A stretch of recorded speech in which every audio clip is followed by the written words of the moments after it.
All right, so another productivity tip here that we'll talk about, and this is new for 2015. It's the align text command. So I'm gonna go in my annotate tab, and you can see that I've got some text here, and it's all staggered. And I want to line it all up, maybe holding either the top one or the bottom one. I think in this case I'll hold the bottom one. So what I'm gonna do is I'm gonna up here on the ribbon next to the multi-line text icon there. There's a button here in the middle called text align. And what this is going to allow me to do is select the text objects that I want to align. And then it's going to ask me to select the text object I want them to be aligned to. So in this case, I'll pick the bottom one. And you can see that it's dynamically going to allow me to align these guys.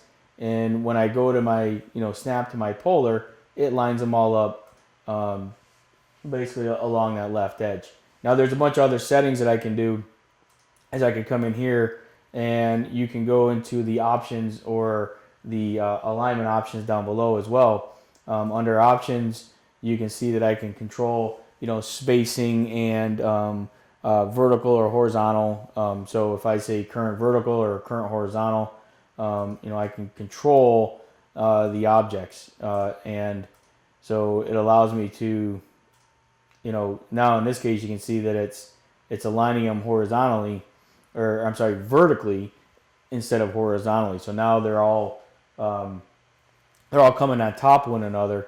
So what that does now, I would have to kind of just, using Ortho to kind of stretch them out this way, if I wanted them in line along that way. So, having that feature there is pretty handy tool.